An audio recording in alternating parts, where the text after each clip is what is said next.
다 같이 기도하면서 대림절 셋째 주일 예배 하나님께 드리겠습니다. 그러므로 형제자매 여러분, 주님께서 오실 때까지 참고 견디십시오. 보십시오. 농부는 이른 비와 늦은 비가 땅에 내리기까지 오래 참으며 땅의 귀한 소출을 기다립니다. 여러분도 참으십시오. 마음을 굳게 하십시오. 주님께서 오실 때가 가깝습니다. 하나님 아버지, 저희가 대림절을 기다림의 계절을 통해서 이미 오셨던 예수님을 우리 기억하며 또 다시 오실 예수님을 기다리고 있습니다. 오래 참고 잘 기다리라고 하십니다. 하나님 참고 견디면서 하나님의 은혜로 우리에게 맡겨주신 일들을 감당하기를 결심합니다. 하나님 아버지, 그런 마음을 담아서 오늘 저희가 또 하나님 예배를 드립니다. 저희 찬송과 경배와 저희 모든 순서순을 통해서 하나님을 높여드리는 이 시간 되게 하시고 하나님이 주신 은혜가 우리 가운데 충만하게 허락하여 주옵소서. 예수님의 이름으로 기도했습니다. 아멘. 우리 다 같이 일어서서 찬송하겠습니다. 성탄 찬송, 메들리 찬송으로 먼저 예배 드리겠습니다. 귀중한 보배 압을 주님께 드리며 천사들과 함께 영광을 돌리겠다, 이런 찬송으로 나가겠습니다.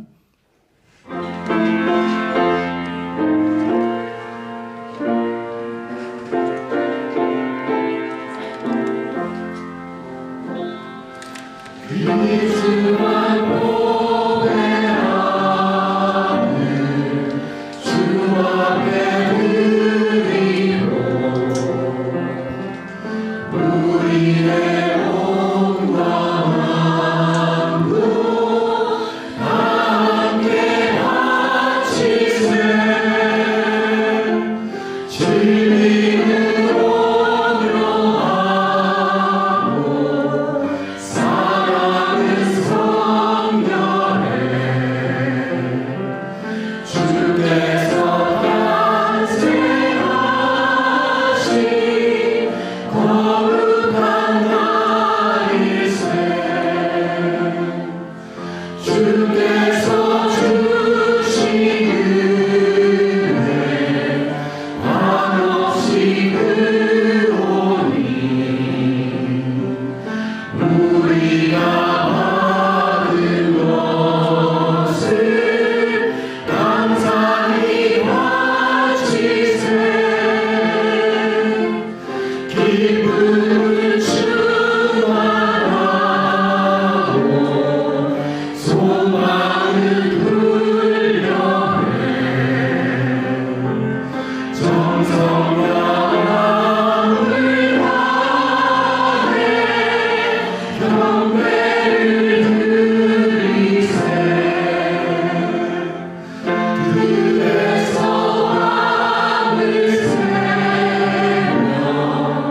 양치한 목자를 하늘에 있는 영광 보고서 올렸네. 천사의 기쁜 소식 목자를 듣고서 찾아와 경배하며 영광을 돌렸네.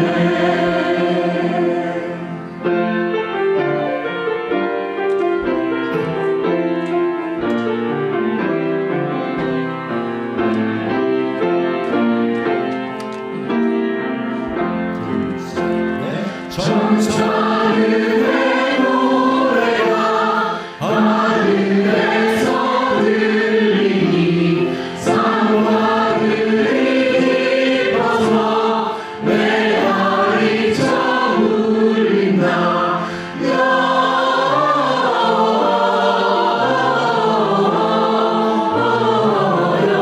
영광을 높이 계신 주께 영광을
또 불러야지 우리가 청산을 맞이하는 준비 마음이 좀 되는 것 같습니다.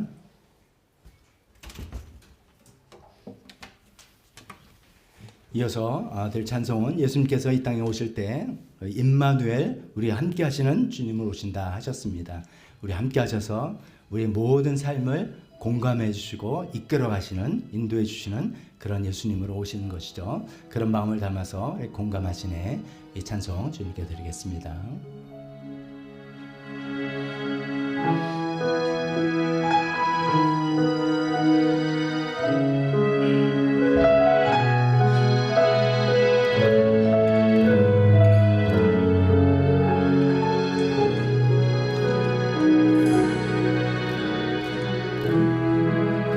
혼자서 세상을 사는 듯이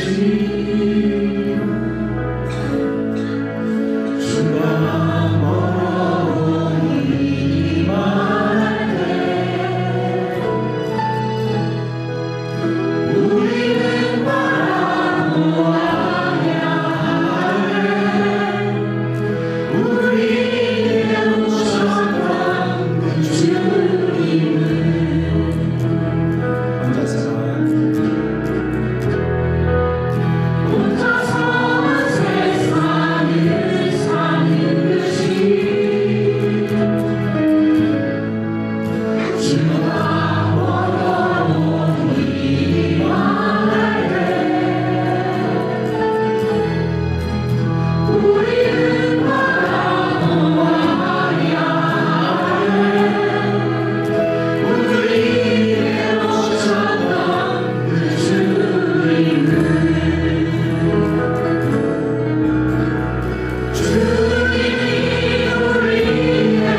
날마다 우리 마음에, 우리 아픔에, 모든 상황에 공감하시는 임마누엘 되신 예수님, 우리가 감사하며 의지하고 살아갑니다.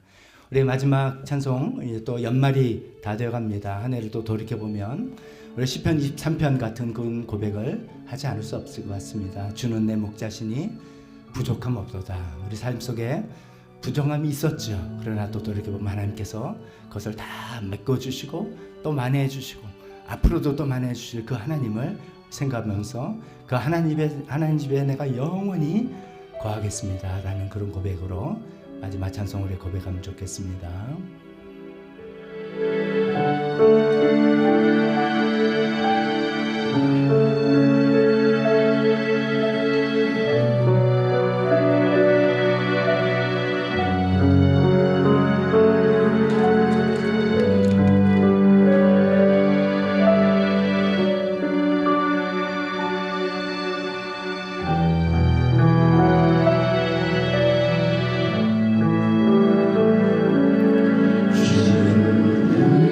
주는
앉으시기 바랍니다.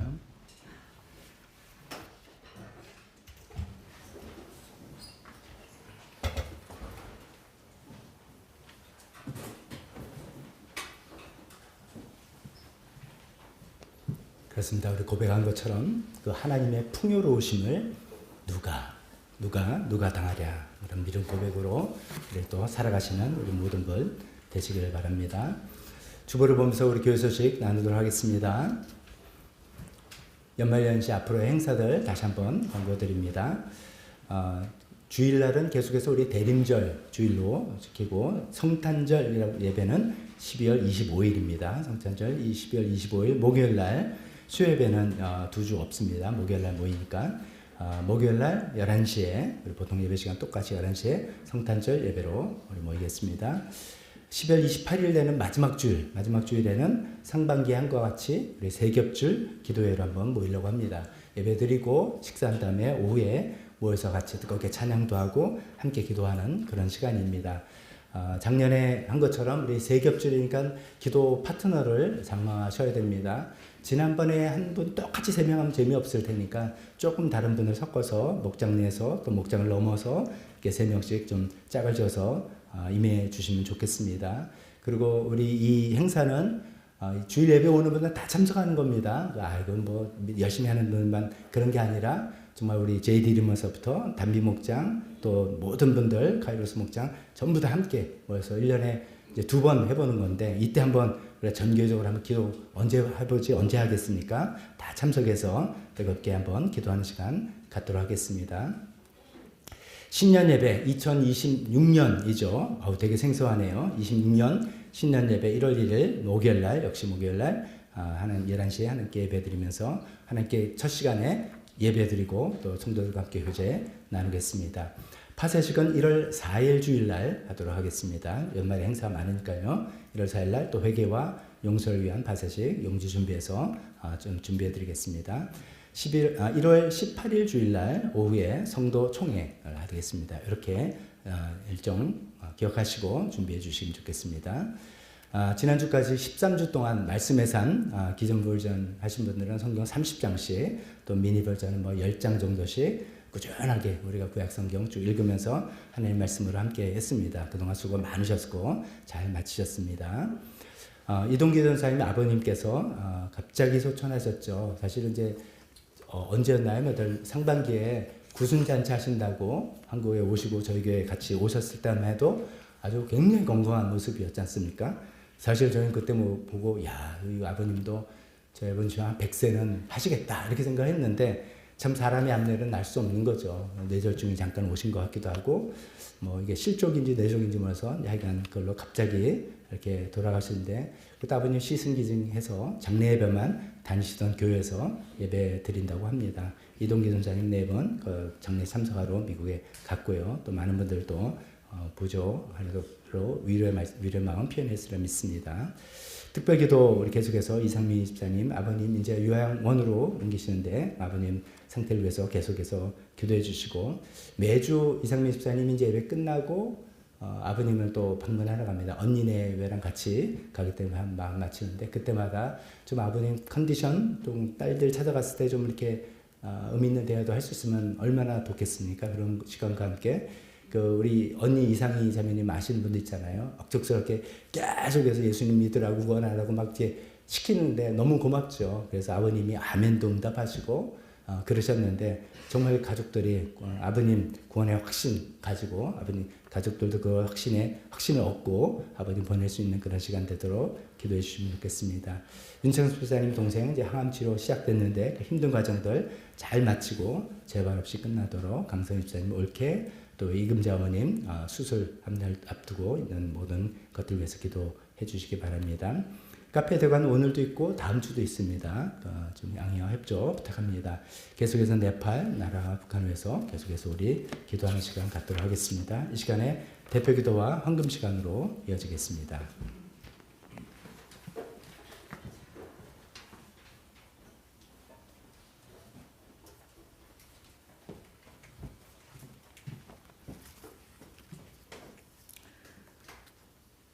하나님 아버지께 기도드립니다.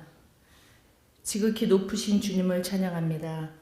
존귀와 영광을 받으시기에 합당하신 유일하신 주님, 오늘 저희들의 예배를 기뻐 받아 주시옵소서. 주님의 임재 가운데 주님을 향한 저희들의 시선과 마음이 고정되게 하여 주시옵소서. 대림절 세 번째 주일입니다.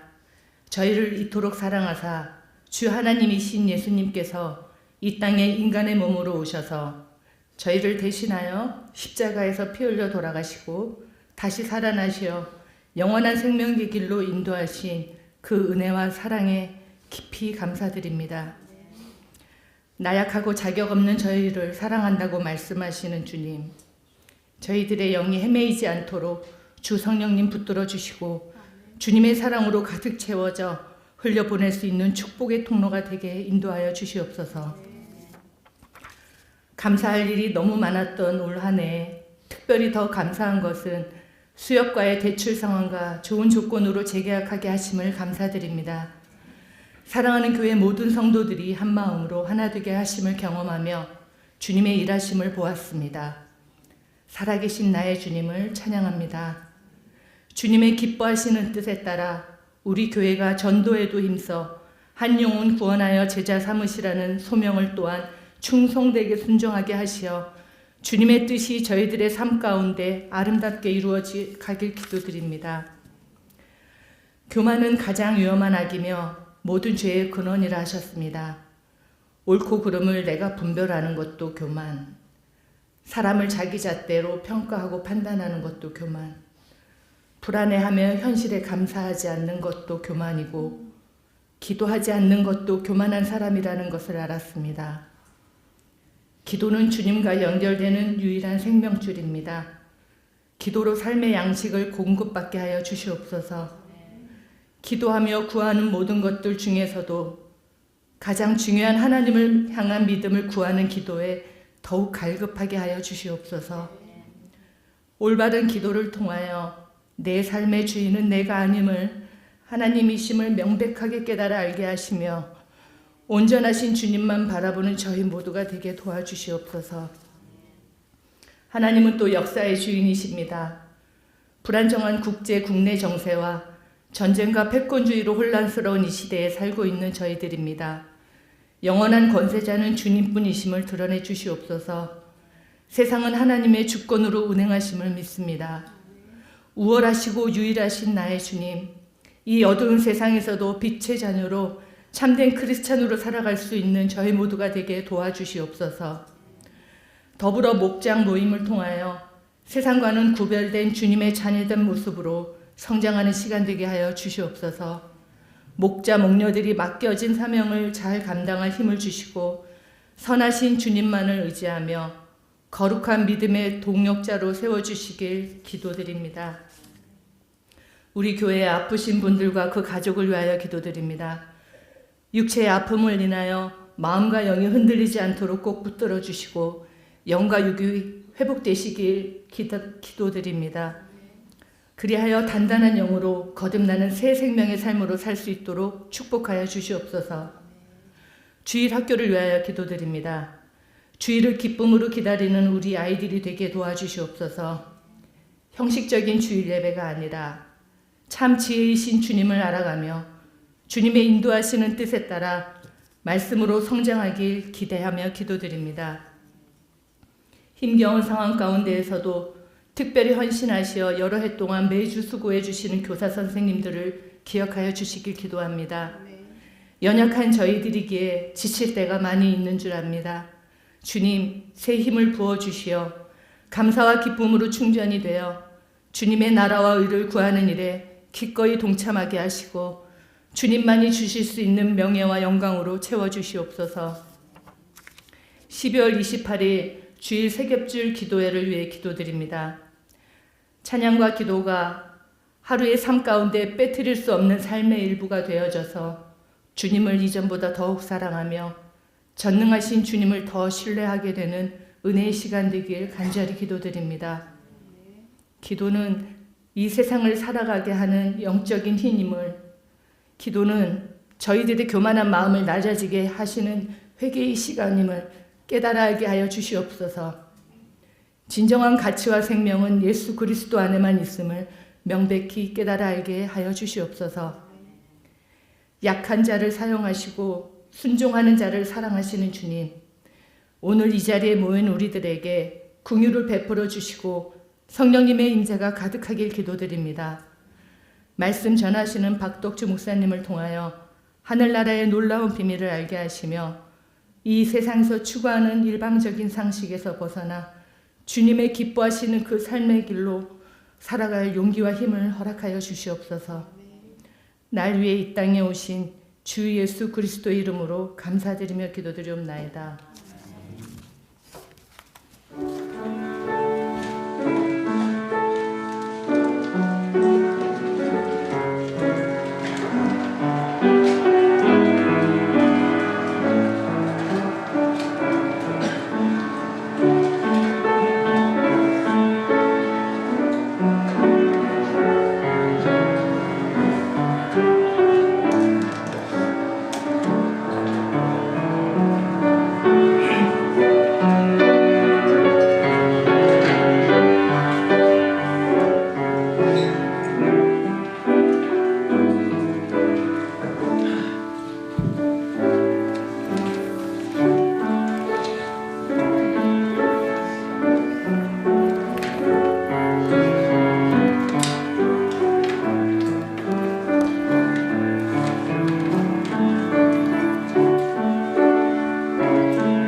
기도하겠습니다. 하나님 아버지, 오늘도 저희가 주님 앞에 나와서 귀한 물질을 드립니다.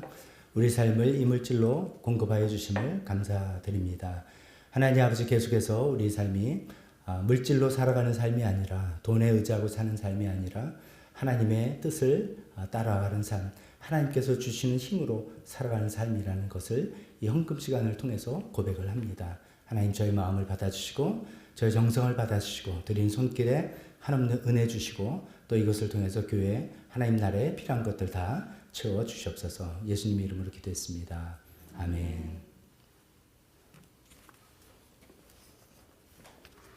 설교 시간입니다. 다 같이 일어서서 설교 본문 같이 봉독하겠습니다. 오늘은 이사야서 26장 6절부터 9절입니다. 다 읽겠습니다. 오늘은 다 읽으면 참 읽는 거 그 자체만 해도 참 은혜가 되고 참 소망이 생기는 그런 귀한 구절이라고 보겠습니다. 같이 읽겠습니다. 시작. 만군의 주님께서 이 세상 모든 민족을 여기 시온산으로 부르셔서 풍성한 잔치를 베푸실 것이다.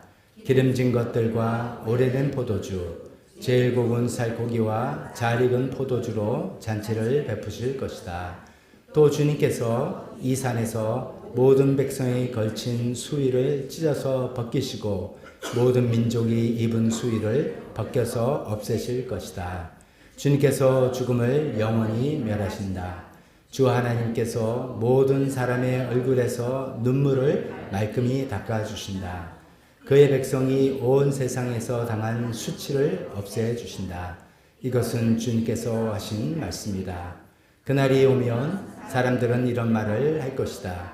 이분이 바로 이분이 우리의 하나님이시다. 우리가 하나님을 의지하였으니 하나님께서 우리를 구원하신다. 바로 이분이 주님이시다. 우리가 주님을 의지한다. 우리를 구원하여 주셨으니 기뻐하며 즐거워하자. 아멘. 설교에서 잠깐 기도하겠습니다. 하나님 아버지, 그날을 바라봅니다. 사망과 수치가 다 없어지고 하나님께서 풍성한 잔치로 초대하셔서 모든 민족이 함께 하나님의 은혜 감사하며 감격하는 그 날을 기다립니다. 하나님 약속하셨으니 약속대로 이루실 것을 믿습니다. 하나님 그 믿음대로 오늘도 약속 붙들고 살아가는 저희가 되게 도와주시옵소서. 예수님의 이름으로 기도했습니다. 아멘. 자리에 앉으시기 바랍니다. 우리가 얼마 전부터 이제 이사야서를 가지고 이사야서 강해라고 할까요? 이사야서 나온 본문을 쭉 따라서 한 구절 한 구절 생각하면서 그 이사야서 안에 있는 굉장히 유명하다 그럴까요? 잘 알려진 또 중요한 구절들을 뽑아서 말씀을 전하고 있습니다. 오늘은 25장의 말씀입니다. 사망과 수치가 없는 어떤 새로운 시대를 이야기하는 그 새로운 잔치, 멋진 잔치를 노래하는 그런 노래입니다. 사실 우리가 세상을 살아가는데 뭐 슬픔도 많고 고통도 많고 그런 세상을 우리가 살아온 것 같습니다. 뉴스를 보면, 신문을 보면 뭐 이건 부인할 수 없는 또 사건 사고가 터지고 사람이 죽고 또 어려움이 있고 경제적인 전망이 안 좋고 여러 가지 그런 시대를 살고 있습니다. 그것을 오늘 이제 성경에서는 사망과 수치라는 두 중심축으로 설명하고 있습니다. 그런 것들이 우리 삶을 지배하고 있기 때문에 우리 삶이 그런 고통과 슬픔이 가득한 삶이 아닌가 싶습니다. 오늘 이 말씀을 전한 이사야 선지자의 시대에는 외적들이 쳐들어오는 그런 아주 엄중한 현실 속에 살고 있었습니다. 외적들이 쳐들어와서 북쪽은 벌써 멸망하고 남쪽은 나라를 뺏길 것 같은 위협을 당하고 막 그 공격을 당하고 침략을 당하는 그런 고통스러운 현실을 살고 있었습니다. 그런 것들이 어쩌면 이사야 선지자 말에 하면 죄에 대한 하나님의 심판이다라고 계속해서 이야기하고 있었습니다. 이사야서를 이제 저희가 처음부터 살펴봤는데 여기 23장까지 이렇게 보면은 처음엔 유다 백성들에 대한 이야기, 그리고 지난번에 우리가 바벨론에 대한 이야기도 나왔잖아요. 이 유다 백성 주변에 있는 나라들에 대해서 하나님께서 계속해서 심판의 메시지를 너네들 죄를 짓기 때문에 이렇게 심판하겠다라는 그런 이야기를 하고 계신 중입니다. 그런 심판이라 이유 때문에 이렇게 고통을 당하고 있는 것이죠. 그런데 이제 24장부터 이사야서와 24장부터 우리가 25장을 접하고 있는데 24장부터 27장까지는 분위기가 싹 변화하게 됩니다. 이것을 이제 학자들은 24장에서 27장을 이사야서의 묵시록, 이사야의 묵시록, 우리는 계시록, 이게 좀 익숙한 표현이죠. 그 요한계시록처럼 그런 것 같이 설명을 합니다. 즉 굉장히 암울하고 힘든 현실인데 갑자기 하늘에서 먹구름 사이에 빛이 쫙 비치는 것 같이 굉장히 초자연적인 어떤 현상들을 설명하면서 하나님께서 놀라운 약속을 해주고 새로운 시대를 열어주겠다는 그 소망을 이야기하는 그런 이야기가 중간에 나온다. 뭐 이런 뜻입니다. 오늘 이제 그런 부분을 저희가 접하고 있는 것이죠. 그 안에서 하나님께서 이 사망을 멸하시고 수치를 제거해 주시겠다는, 그러면서 하나님의 잔치에 초대하겠다는 이 놀라운 약속을 해주고 계십니다. 오늘 이 말씀을 우리가 접하면서 쭉 생각하면서 이것이 나에게는 어떤 의미가 되며 나는 어떤 소망을 붙들고 살아갈 수 있는지를 생각해 보겠습니다. 오늘 그 성경 순서를 보면은 잔치 이야기가 먼저 나오는데 저는 설교를 준비하면서 이 잔치가 더 극적이고 감사하게 느껴지기 위해서는 그 잔치 그 부분 그 다음에 나오는 현실, 그들이 겪은 현실, 우리가 겪는 현실 이야기를 먼저 하는 게 낫겠다 생각해서 순서를 7절, 8절 먼저 이야기하겠습니다. 7절, 8절의 주제는 절망입니다. 거기 보면 처음에는 이제 수의라는 이야기가 나오죠. 7절에 하나님께서 모든 백성에 걸친 수의를 찢어서 벗기시고 모든 민족이 입은 수의를 벗겨서 없앤다 이야기하겠습니다. 수의가 뭡니까? 죄수가 입는 옷일 수 있는데 거기서는 그게 아니라 죽은 사람 입히는 옷, 그렇죠? 수의라는 것이죠. 여기서 이제 수의라고 하는 이 단어에 두 번 반복이 됐는데 첫 번째 나온 수의만은 덮개, 마치 두원 같은 거고 두 번째는 전체적으로 시신을 덮는 그런 큰 천 같은 그런 단어입니다. 그래서 이제 보면 전체로 사람이 죽어서 얼굴을 감싸고 천을 덮어서 이 사람 죽었다라고 확인하는 그런 수의를 말하는 것입니다. 그 수의가 상징하는 그것이 모양이 어떻게 생겼든 어떤 문양이든 재질이 뭐든 간에 그 수의가 상징하는 그 단어가 뭐겠습니까? 절망이죠. 사망으로 끝난 겁니다. 이 인생이 끝이 났다는 것입니다. 이것은 마치 온 인류가 제가 처음 말씀드린 것처럼 어둠과 절망의 그 그늘 아래 살고 있는 그런 모습이라고 이야기하고 계신 겁니다. 자, 이렇게 생각해보면 참 우리가 뭐 기쁘고 즐거운 때도 있어도 또 가만히 생각해보면 이제 우리가 안 믿는 사람 특히 더 그렇죠. 이렇게 살다가도 그냥 죽으면 다 끝인 건가? 뭐 이런 생각. 죽으면 이거 다 두고 가는 건가? 아니면 죽으면 또 어떤 세상을 맞이할까? 이런 두려움, 답답함, 불안함 이런 생각을 갖게 되는 그런 절망을 이 수의로 이 수의라는 용어를 써서 이야기하고 있다는 것입니다. 근데 여기서 이제 수의라고 이야기하면서 구체적으로 두 가지를 이야기하는데 한쪽은 사망이고 하나는 수치인데 그것을 생각해 보겠습니다. 8절에 넘어가면 이렇게 이야기하시죠. 주님께서, 즉 하나님께서 죽음을 영원히 멸하신다. 아멘. 인 소리죠. 사실 이 죽음은 아무도 피할 수가 없는 것이었습니다. 아무리 강한 사람, 아무리 높은 사람, 아무리 똑똑한 사람, 아무리 지혜로운 사람이라도 죽음을 피할 수 있는 사람은 없습니다. 또 죽음은 어떻게 보면 죄가 가지고 있는 가장 큰 무기입니다. 요즘 보면 이제 뭐 미국이랑 중국이랑 싸우고 요새 또 일본이랑 중국이랑 으르렁거리고 뭐 복잡한 문제인데 그러면 이쪽에는 어떤 무기를 갖고 있고 저쪽은 어떤 무기를 대응하고 극초음속 미사일이 어쩌고 핵무기 어쩌고 나오잖아요. 강력한 무기, 점점 강력한 무기를 이야기하는데 이 세상에서 가장 강력한 무기, 죄가 갖고 있는 가장 강력한 무기는 죽음이다 이거죠. 아무리 어떻게 해도 죄가 들어오면 모든 사람이 죽음 앞에는 꼼짝을 못하는 그런 가장 강력한 무기. 아무도 그 죽음을 이길 수 있는 사람이 없었던 그런 것이죠. 그래서 마치 죽음을 의인한다면 마치 우리 온 인류 위에 거만한 지배자처럼 까부지 마. 너 지금 뭐 잘난 척하고 깝죽거려도 너 그냥 내가 그냥 한 방에 날릴 수 있어. 그래서 그게 또 사실이지 않습니까? 그래서 모든 사람들이 다 죽음의 길을 갔던 것이죠. 우리가 지난주에 그 조롱시에 관해서 읽을 때 그 바벨론을 조롱하면서 밑에서 지옥에서 야 또 신참 또 왔다 하고 있던 사람들이 다 죽음에 굴복돼서 스올 지옥에 가 있던 사람들이었던 것이죠. 죽음은 우리 인간의 삶을 끝내버리는 그런 거기 때문에 우리가 두려워하지 않겠습니까? 근데 이제 뭐 이런 말씀 드리면 에이 이거는 예수님 안 믿는 사람이 그렇죠. 우리 믿는 사람은 두려움이 없습니다. 죽음 두렵지 않습니다. 아멘. 그렇죠. 그거는 분명한 사실인데 죽음이라는 어떤 진짜 우리가 육체적으로 딱 죽는 죽음도 있지만 우리가 살아가면서 겪는 소위 작은 죽음들이 많이 있다는 거죠. 작은 죽음, 그걸로 작은 죽음들의 뭐 그림자 이렇게 표현해 보겠습니다. 우리 인생의 중요한 것들을 상실하거나 거기에 단절되거나 그게 소멸돼서 없어지거나 하는 것을 느끼게 하는 결국 내가 이러다 이게 죽는 거구나라고 느끼게 하는 작은 죽음들 진짜 확 죽는 거 말고 아이 그건 안 죽어 안 두려 그래도 사실 삶에서 누리는 그 작은 두려움들이 또 많이 있지 않습니까? 예를 들면 이런 거죠. 저도 이제 제가 60 조금 넘었잖아요. 제 기억에 한 60쯤 됐을 것 같아요. 바닥에 떨어진 거 뭐 이렇게 집으려고 그러니까 저도 모르게 응 소리가 나더라고요. 그래서 아 이거 뭐야 내가 이렇게 늙은이가 됐어. 근데 안 그러려고 했는데도 이렇게 막 응 소리가 나는 거예요. 그래서 아 이게 정말 나이 늙는구나.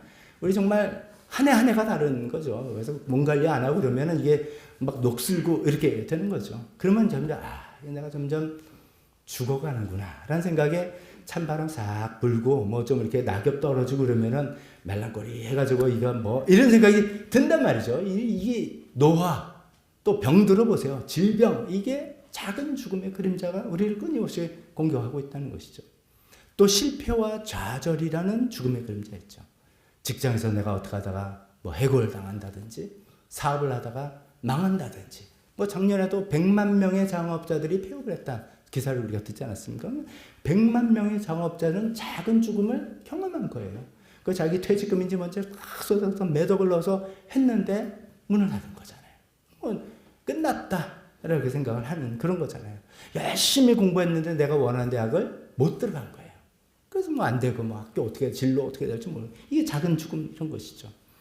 또 사랑하는 사람과 헤어지게 되는 거. 죽음으로 헤어지는 것도 있지만 우리가 사이가 갈라져 가지고 원치 않게 또 이별할 때 큰 상실감, 아픔 이런 것도 있죠. 재정적인 곤란은 또 어떻습니까? 우리의 경제적인 문제라는 경제의 힘이라는 것은 이게 경제적으로 뭐가 든든하면 앞으로 뭐가 이렇게 잘할 거라는 희망도 생기고 내 앞날은 안전할 거란 안전감도 있는 것인데 그것이 뭐가 빚이라든지 뭐 파산이 되고 꽉 막힐 때 뭐 끝이구나라는 그런 작은 죽음들이 여전히 많이 있는 게 사실이지 않겠습니까? 그런데 오늘 감사하게도 하나님께서 우리에게 약속하시는 것은 이런 우리 인생 전체 수위가 들여져 있는데 우리처럼 있는 게 아니라 천으로 확 들여서 그 누구도 이 죽음과 작은 죽음에서 벗어날 수 없는 우리 인생인데 하나님께서 그것을 찢어서 벗기시고 없애버리시겠다고 약속해 주신다는 것이죠. 두 번째는 뭐냐면 수치. 수치. 8절에 이어지면은 그의 백성이 온 세상에서 당한 수치를 없애주신다. 수치, shame, 부끄러운 거 이런 거지 않습니까? 인간은 근본적으로 수치심을 갖고 있습니다. 아이, 저는 부끄러운 거 없습니다. 해도 이게 아닙니다. 근본적으로 다 수치심을 갖고 있고 수치심에 비슷한 동의어가 죄책감입니다. 왜냐하면 성경을 뭐라고 이야기하냐면 첫사람 아담이 선악과를 따먹은 그 이후로부터 하나님께서 아담아 어디냐 할 때 부끄러워서 숨었다 이거죠. 그때부터 죄 지은 첫 죄로부터 우리 인간에게는 수치심과 죄책감이 있게 된 것이죠. 아무도 누구에게도 보여주고 싶지 않은 나의 어두운 단면, 어두운 면 이런 것들이 수치심으로 우리는 계속 갖고 있고 때로는 죄책감으로 우리를 정죄하기도 하는 그런 것들이 있죠. 근데 이제 여기서는 그런 근본적인 수치를 이야기하는 게 아니라 어떤 사회적으로 경험하는 수치를 이 본문에서는 이야기하고 있습니다.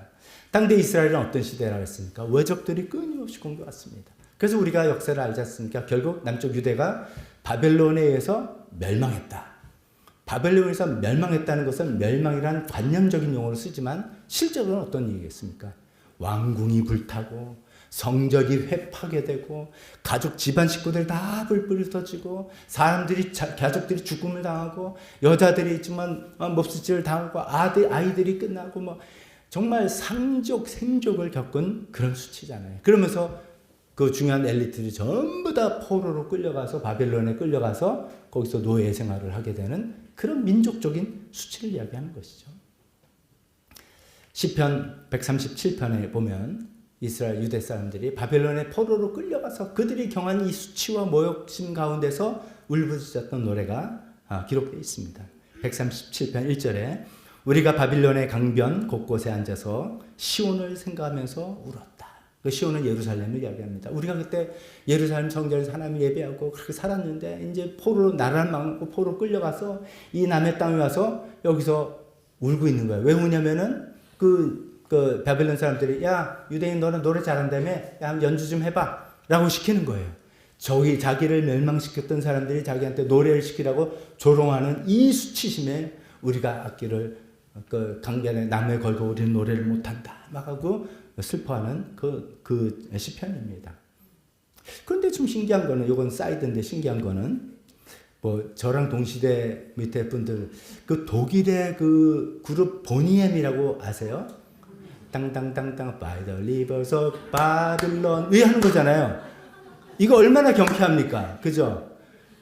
근데 시편 137편에 멜로디는 경쾌하고 그 디스코 음악인가 이렇게 했는데 그 가사를 보면 딱 그거예요. 그래서 우리가 거기서 끌려가서 슬퍼하는데 라고 하는데 어떻게 경쾌하게 부르는지 그 경쾌한 노래지만 이게 수치감에 슬퍼하는 내용이었다. 그거는 잊지 말자는 말씀을 꼭 드리고 싶습니다.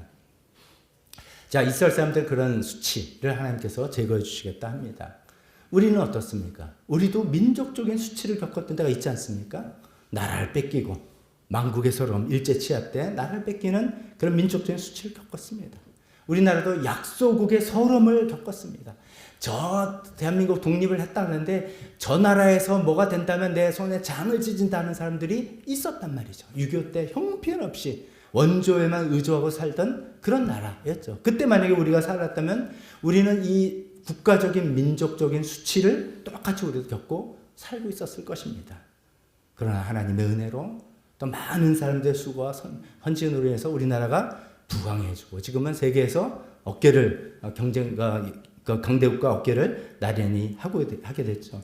그래서 이제 우리는 뭐 지금은 민족적인 수치도 아니고 뭐 그런 건 아니라 할지라도 오늘날 우리가 겪는 수치는 또 있다라고 생각해 보는 것이죠. 우리가 겪는 수치는 세상의 잣대. 지금 우리가 대한민국 또 얼마나 또 이게 눈이 높아졌습니까? 그러니까 이 선진국의 눈이 높아서 우리 이제 옛날 기성세대 때는 야 옛날에는 이렇게 했지만 아닌 거죠. 이 젊은 세대는 또 이 높아진 선진국에서 세상적인 잣대와 비교해서 나는 그보다 못하는 것 같다는 생각에 뭐 성공이라든지 외모라든지 부라든지 지위라든지 이런 것 때문에 수치를 겪는 이런 것들 스스로 비난하고 조롱당하고 남들이 그럴 수도 있고 내가 이렇게 생각할 수도 있고 부끄러워할 수도 있고 하는 이런 수치들이 사실 또 얼마나 많습니까?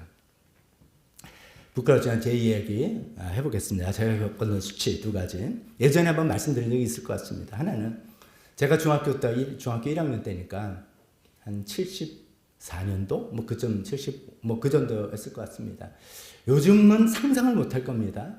옛날에는 다 옷을 집안에서 물려 입었습니다. 교복, 형님이 쓰는 교복, 동생이 물려 입었는데, 저는 이제 저 위에 형이랑 7살 차이 나고, 형은 물려 입을지 몰랐지만, 저희 큰 형님은 한 20살, 30 이렇게 차이 나니까, 저는 이제 막내기도 하고 그래서 아마 중학교 입학했다가 새 교복을 해주신 것 같아요. 새 교복, 동복, 까만 거 옛날 후크 달고 하는 거.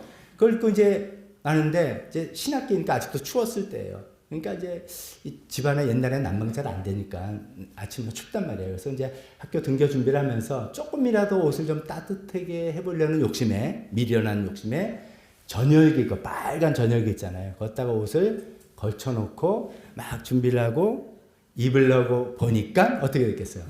탔어요. 그 한쪽이 딱 타버렸어요. 그러니까 살짝 났는데 타버렸어요. 근데 이거를 뭐 어떻게 하겠어요. 지금 이걸 입고 일단 등교를 해야 돼요. 그때 그 수치심. 제가 빵꾸난 옷을 입고 가는 거예요. 근데 첫날은 그랬다 치고요. 둘째 날 이게 새로 한 교복을 너 교복이 빵꾸 났구나. 그러면 아빠가 새로 빨리 얼른 가서 사줄게. 요즘 같은 그럴 수 있죠. 옛날에는 어린 반푼어치도 없었죠. 저도 말도 못하고 집안에서 해줄 처지도 못되고. 그래서 어떻게 했겠습니까? 뒤에 수선제가 네모로 이렇게 붙였어요. 그것도 표가 딱 나게 네모로. 맨날 왜 그거를 기술적으로 못하셨는지. 그래가지고 저는 1년 내내 빵꾸난 교복을 입고 등에 이렇게 딱지 붙은 교복을 입고 학교를 간 거예요.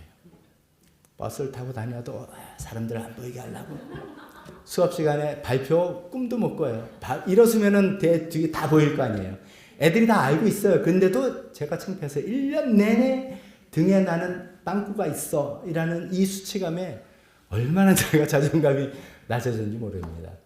요즘 같으면은 학교 안 가죠. 너 이것 거야 그러면 학교 안 갈 텐데 그런 수치 하나 있고요. 또 하나는 대학은 이제 고등학교 졸업하고 대학을 시험 쳤는데 안 됐어요. 생각해보니까 고3 때 맨날 책상 앞에서 졸음과 싸웠던 기억밖에 없어요. 나 이래가지고 내 인생은 아니겠다. 그래서 이제 재수를 하자 결심을 했어요. 지금도 그렇겠죠. 저희 당시에 종로학원, 강북의 종로학원, 남쪽에는 대성학원, 종합반. 거길 가야지 그래도 좋은 대학교를 가는 그런 분위기였어요. 저는 이제 대성학원을 갖고서 대성학원 시험 치러 갔습니다. 고3 때 참고로 저는 마지막 본고사 세대였어요. 그래서 본고사 되게 어렵게 보고 이제 떨어지고 대성학원 종합반 시험을 보러 갔는데 시험을 보니까 더 어려워요. 다 주관식. 하나도 모르겠어요. 그때부터 이제 제 운명을 알았어요. 안 됐구나 생각을 했는데 결국 이제 그 결과를 보고 시험에 떨어졌다는 학원 시험에 떨어졌다는 결과를 듣고 버스를 타고 한강을 지나가는데 한강이 그렇게 저를 부르더라고요. 너는 재수할 가치가 없는 애야. 너는 재수할 자격도 없어. 더 나아가서 너는 살 가치가 없어. 정말요. 제 마음속에 한강이 그렇게 부르고 집에 앉아서 이제 그 소식을 전하지 못하고 이제 누워 있는데 벽지 이렇게 묻는데 벽지가 오만 귀신것처럼 해서 저를 굉장히 심리적 압박을 하고 엄청난 수치.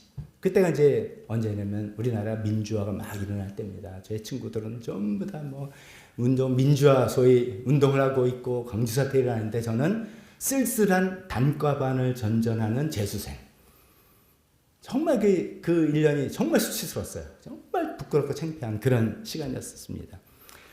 제가 이 말씀을 드리는 거는 저만이겠어요. 아마 나와서 한번 얘기해 보시다면 다 있을 겁니다. 온 인류에게 들어진 수위같이 들여진 수치. 이런저런. 누구는 그거 수치로 여겨? 그거 아무것도 아닌데 라고 생각할 수도 있지만 주관적으로 느끼는 수치, 객관적으로 많은 수치입니다. 우리가 세상에서 실패와 좌절, 원하는 학교 안 돼서 학교 됐다 하지만 그런 학교 있었어? 이런 소리를 들었거나 들을 것 같다는 생각에서 오는 수치감. 다니회사 어디야? 대기업은 아니구만 라는 소리에서 들을 것 같기도 하고 듣기도 해서 하는 수치. 여러 가지 생각들이 있습니다. 사는 데가 어디야? 어느 동네 살아? 몇 평이야? 차는 어떤 거 굴려? 이런 것들 통해서 이 세상의 가치와 기준을 통해서 끊임없이 우리를 비교하는 것 때문에 우리가 겪게 되는 수치. 그런 것들 있을 수 있습니다. 신앙적인 수치도 있을 수도 있죠. 지난주에 튀움 목장 특송 얼마나 멋있었습니까? 그렇죠? 거기 십자가를 지고 따르라 이거죠. 예수님을 부끄러워하지 말고 자기를 부인하고 따르자. 너무나 귀한 가사죠. 근데 어느 날 어떻게 보면 우리가 내가 예수님 믿는다 당당하게 말하지 못하는 그런 경우가 있을 수도 모르겠어요. 친구들 사이에서. 뭐 예수 믿는다면 뭐해? 뭐 고리타문한 사람들이 아니야? 혹시 이런 소리를 혹시 들을지도 모르는 우리 사회일지도 모른다는 거죠. 여러 가지 종류의 수치 우리가 당하고 있을지도 모르겠습니다. 제 경험도 그렇고 생각해보니까 이 수치 문제를 해결하지 못하면 여러 가지 부작용이 생기는 것 같아요. 수치심으로 인해서 낮은 자존감이 생기겠죠. 나는 사랑받을 자격이 없어. 의외로 아직도 이런 문제를 싸우는 분들이 있어요. 여러 가지 이 수치심 문제가 해결한다. 나는 사랑받을 자격이 없어. 그래서 어떻게 합니까? 그거를 막 자격을 만들려고 허세를 핍니다. 아니 저 사람 형편에 차를 적은 건 아닌데 해도 막 허세를 부리고 아니 저 사람은 그렇게까지 할 필요 없는 것 같은데 막 하는 이 허세는 수치심을 해결하지 못했기 때문에 나오는 그런 부작용이라고도 이야기할 수 있습니다. 또 이 수치심을 잘 해결하지 못하면 완벽주의에 빠진다는 거죠. 사람들이 나를 함부로 보지 못하겠다. 일을 끝까지 철저하게 한다 해서 막 토지 않아가지고 막 완벽하게 해내다가 번아웃 되는 거죠. 아무도 그랬는지 모르는 거거든요. 그러니까 번아웃 되기도 하고. 이 수치심 때문에 사람들이 자기를 깔볼까봐 타인들 경계해, 사람들 반응 경계하고 저 사람 나를 함부로 하는 거 아니야? 그래서 조금이라도 그런 생각 오해가 되면 확 공격을 하고 날 뭐라 그러는가 이렇게 찌르고 하는 이런 모든 것도 이 수치심이 제대로 해결 안 돼서 그럴 거죠. 그러다 보니까 자연스럽게 인격적인 관계 맺기가 얼마나 어렵겠습니까? 어휴 저 사람 건들지 마. 어휴 저 사람은 그냥 뭐 이렇게 뭐 고슴도치 같아. 뭐 이렇게 되는 게 따지고 보면 그 안에 이 수치심이 해결이 안 돼서 그런 거 다 하는 것이죠. 마지막으로 수치심 해결 안 되면 그렇게 중독에 많이 빠진다고 합니다. 이건 심리적으로 다 그렇게 이야기를 하잖아요. 술, 담배, 게임, 오락 뭐 여러 가지 중독적인 것에 빠진 것들이 다 수치심에 있는 문제라는 것이죠. 감사하게도 하나님께서 하나님의 잔치로 우리를 다 모으신 그날에 이 모든 죽음을 해결하시고 그래서 죽음의 그림자까지 다 해결하시고 하나님께서 우리 모든 인생에 대한 수치를 제거해 주실 그날이 오겠다고 약속하고 있습니다. 여러분 기대되시지 않습니까? 그러면서 우리를 그 하나님의 놀라운 잔치로 초대하신다는 것이죠. 그 잔치가 뭔지 6절을 통해서 살펴보겠습니다. 6절에 제일 앞에 나오는 본문입니다. 만군의 주님께서 이 세상 모든 민족을 여기 시온산은 예루살렘을 의미하는 것입니다. 여기로 불러서 풍성한 잔치를 베풀 것이다. 기대가 됩니다. 잔치, 파티입니다. 제일 관심 있는 게 뭐예요? 메뉴가 뭐지? 관심 있을 거 아니에요. 메뉴가 뭐라고 있습니까?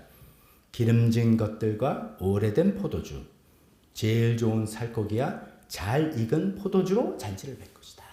하나님께서 파티에 우리 초대했는데 딱 들어와서 메뉴를 보니까 기름진 것들과 제일 좋은 살코기 같은 얘기예요. 그러니까 막 기름이 막 있는 고기, 레드미트. 그 다음에 오래되고 잘 익은 포도주. 이 메뉴 좋아하세요? 좋아하실 수도 있죠. 이 고기에다가 와인.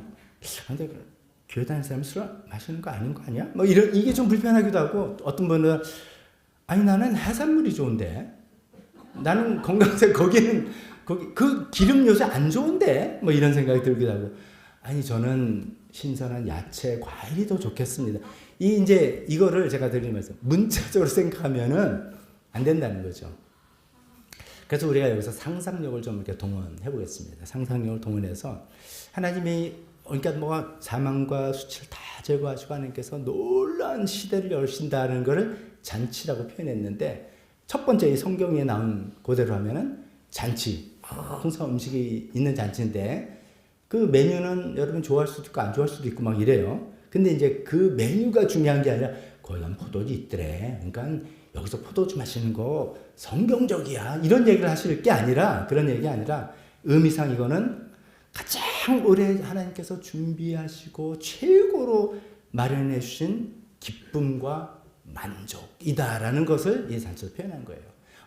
오래 숙성된 포도주. 그러니까 하나님께서 갑자기 잔치한 게 아니라 오랫동안 준비해서 마련해 주신 우리에게 주신 큰 기쁨과 만족, 이런 것을 예를 들어서 이야기하는 것입니다. 자, 근데 제가 이제 상상력 한번 동원해 보자고 했잖아요. 누구는 제가 좀 그랬어요, 사실은. 이렇게 본문을 좀 꼼꼼히 보니까 이 세상 모든 민족이 다 모인대요.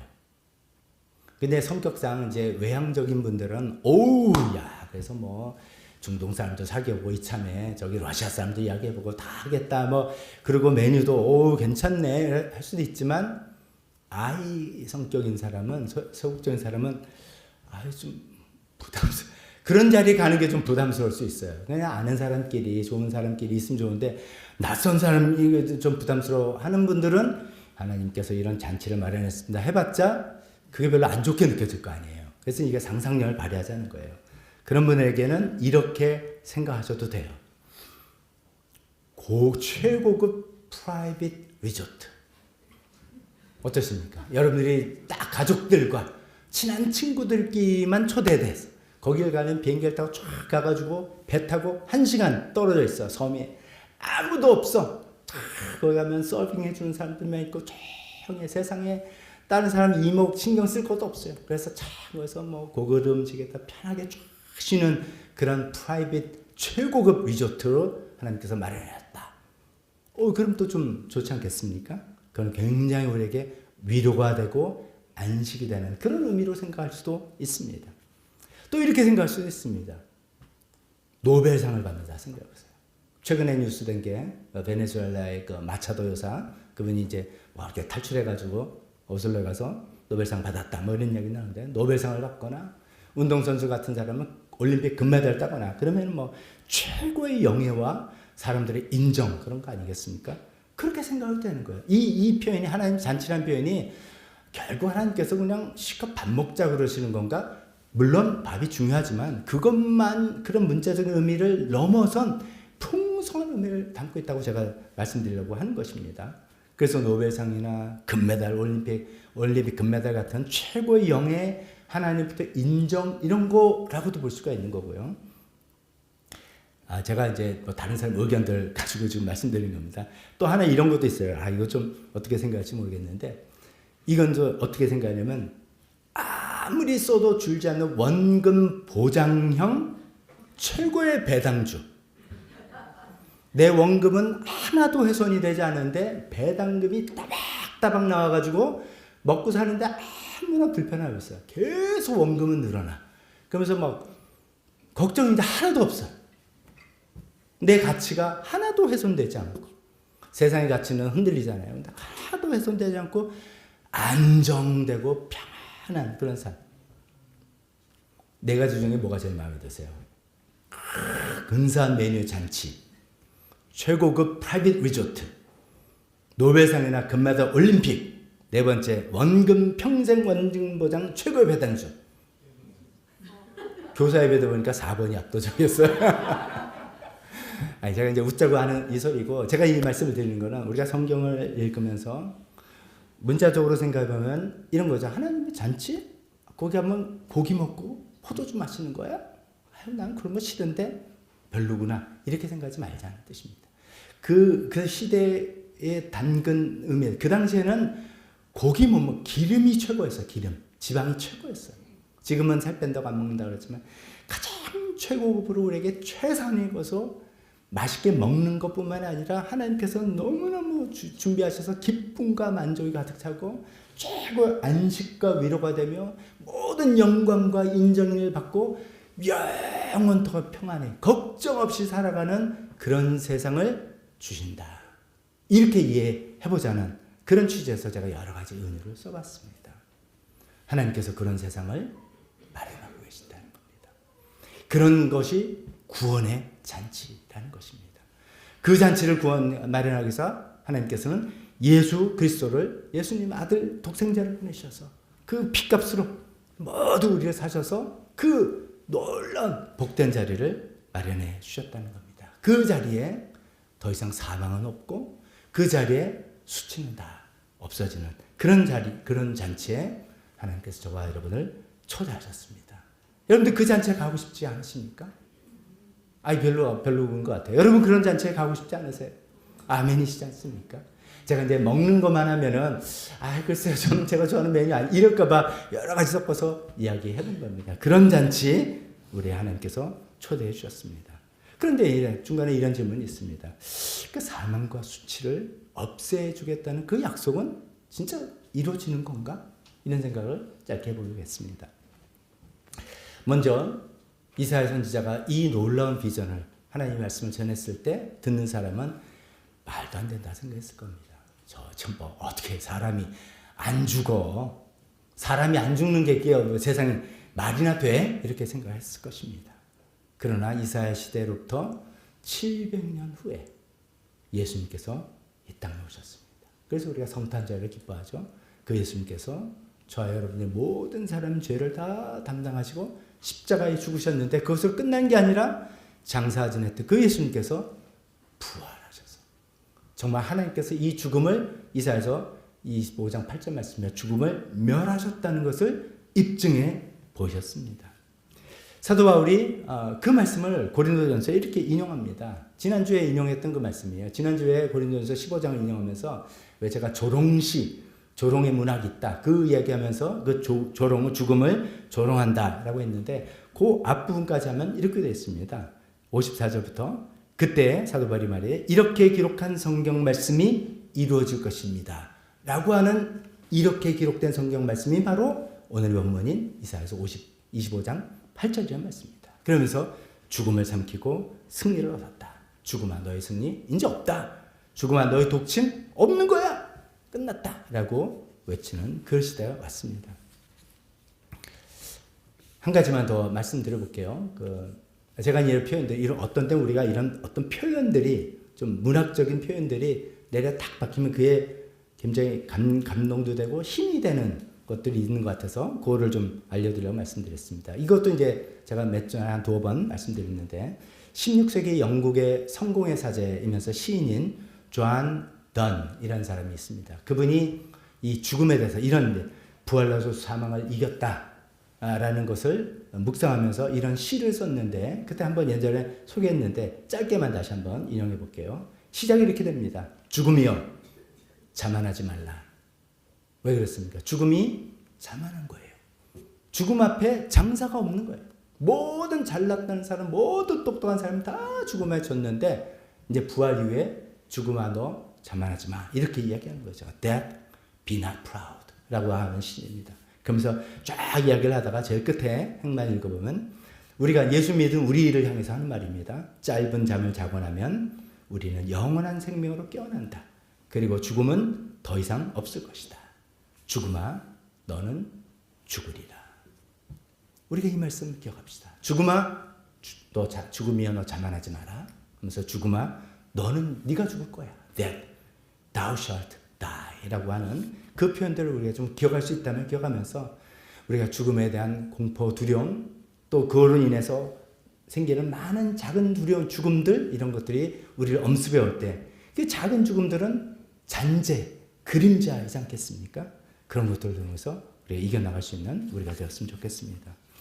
두 번째로 수치는 하나님께서 어떻게 해결해 주신가 생각해 보겠습니다. 수치는 아까 이제 근본적인 수치가 있다 했잖아요. 그건 예수님께서 십자가에서 다 해결해 주셨어요. 그러니까 예수님 믿는데 그래서 죄를 회개할 때 우리 죄를 용서해 주심으로써 우리 근본적인 수치를 다 해결해 주셨습니다. 근데 우리가 두 번째 우리가 살아갈 때 사회적으로 겪는 그 수치 어떻게 없애주겠습니까? 제 경험을 말씀드리겠습니다. 제가 이 교복 빵꾸난 수치 언제 없어졌겠어요? 1년 그렇게 입고 난 다음에 2년째는 불쌍히 여기서 새 교복 해주셨어요. 그래서 새 교복을 입는 순간에 물론 기억으로는 남고 제 마음에 좀 주눅든 게 있었겠죠. 영향이 있었겠지만 당당하게 학교 다녔단 말이죠. 그 문제가 해결돼서 수치가 해결된다는 거죠. 대학교 재수학원 떨어진 수치는 그 다음에 제가 원하는 대학교 입학함으로써 그 수치가 없어졌다는 거죠. 하나님께서 우리의 수치를 해결해 주십니다. 우리의 기도응답 들어주시고 우리가 여러 가지로 해서 성수치롭다고 생각하는 그 문제를 가지고 신음하면서 하나님께 기도할 때 그것을 응답해 주시고 해결해 주시고 들어주심으로써 그 문제를 해결해 주심으로써 우리 수치를 해결해 주십니다. 그런데 우리가 살아가면서 모든 문제가 해결되지는 않습니다. 현실적으로 그렇습니다. 모든 게 다 기도 응답이 되고 해결되지는 않습니다. 그럴 때 우리가 분명히 붙들어야 될 건 있습니다. 문제 해결이 돼서 우리 수치를 해결해 주는 거지만 하나님께서 본질적인 걸 해주셨다. 뭔가 우리의 신분을 격상시켜 주셨다. 우리 신분을 하나님의 자녀로 삼아 주셨다. 핏값을 주시고 우리를 사셨다. 이런 표현 있잖아요. 하나님 우리가 왕 같은 제사장으로 삼았다. 그런 말씀 있지 않습니까? 거룩한 나라와 하나님의 백성으로 삼으셨다. 그런 말씀 있지 않습니까? 우리의 신분 자체를 우리가 뭘 했다 안 했다 이런 게 아니라 신분 자체를 바꿔주셨다는 것입니다. 그러면서 오늘 이사야서 말씀에 마지막 날에 이런 일이 있겠다는 거잖아요. 모든 사람들 앞에서 모든 민족들 앞에서 수치를 공식적으로 제거해 주신다. 그런 약속을 하고 계십니다. 그런 하나님을 우리가 바라보는 것입니다. 그러면서 마지막에 이 본문은 그런 하나님의 역사를 믿으면서 찬송하는 것으로 끝냅니다. 우리 마지막 그 본문 한번 눈으로 보시기 바랍니다. 그날이 오면 모든 사망과 수치를 제거해 주시고 하나님께서 그 하나님의 잔치로 초대해 주는 그날이 오면 이란 뜻이죠. 사람들이 이런 말을 할 것입니다. 우리 바로 이분이 우리 하나님이다. 이거 우리 같이 한번 우리 고백해 봅시다. 그 부분하고 그 다음 주에 바로 이분이 주님이시다. 이겁니다. 우리도 그날을 소망하면서 우리가 이렇게 외칠 거다라는 생각으로 바로 이분이 우리 하나님이시다. 바로 이분이 주님이시다. 저와 함께 고백해 봅시다. 시작. 바로 이분이 우리의 하나님이시다. 바로 이분이 주님이시다. 우리가 이렇게 찬양하며 고백하게 될 거라는 것입니다. 그날을 바라보며 살아가는 우리 모든 성도님들 다 되시기를 주님의 이름으로 축원합니다.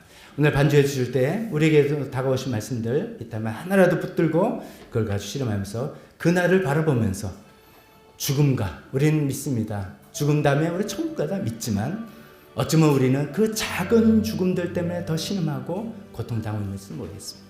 그런 것 하나님께서 다 깨끗하게 없애주시고 우리가 이 세상에 겪는 모든 수치들이 있다면 그 수치를 다 해결해 주실 하나님. 그래서 우리의 더 드려졌던 모든 수위를 다 제거해 주시고 하나님의 그 놀라운 잔치로 초대해 주실 하나님을 바라보며 그 주님을 기다리며 주님 살겠습니다. 결단하는 시간 되었으면 좋겠습니다. 기도하겠습니다.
하나님 아버지 감사합니다. 우리를 하나님의 잔치에 초대해 주셔서 감사합니다. 하나님 비록 우리는 이 세상을 살아가면서 사망과 수치와 눈물로 가득 찬 세상을 살고 있다 할지라도 하나님께서 언젠가 우리 모두를 부르셔서 그 모든 것을 제거해 주시고 우리 인생에 두려워졌던 모든 수위를 찢어버리시고 우리를 그 기쁘고 복된 자리로 불러주신다고 하시니 감사합니다. 이것을 위해서 예수님께서 이 땅에 먼저 오셔서 우리 죄를 용서해 주시고 십자가에서 죄값을 다 치러 주셔서 우리가 하나님 자녀가 될 수 있는 길을 열어 주신 것을 또한 감사드립니다. 그 예수님께서 이미 시작하신 그 일을 다시 오셔서 완성하실 그날 때까지 우리는 여기서 기다리며 준비하며 우리가 해야 될 일을 충실히 감당하며 살아가는 사람들이 되겠노라고 다시 한번 결심하며 주님의 도움을 구합니다. 하나님, 그런 사람으로 살아갈 수 있게 인도하여 주옵소서. 예수님의 이름으로 기도했습니다. 아멘. 다 같이 이어서 우리 헌신 찬송 하겠습니다.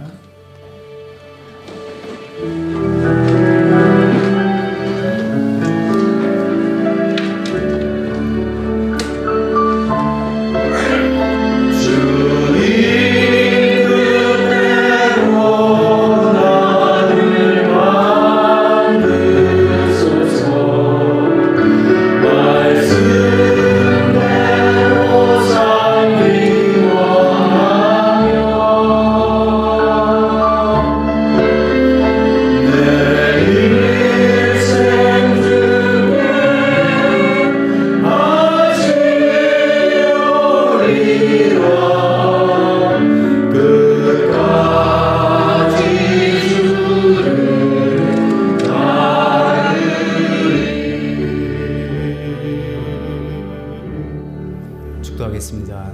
지금은 우리 주 예수 그리스도의 은혜와 하나님 아버지의 사랑하심과 성령님의 교통하심이 주님 하나님께서 그 잔치를 초대하셔서 그 잔치에 우리가 초대받을 그날까지 기다리며 우리 할 일을 다 하겠노라고 결심하는 여기 있는 모든 분들 머리 위에 지금부터 영원토록 함께 있을지어다. 아멘.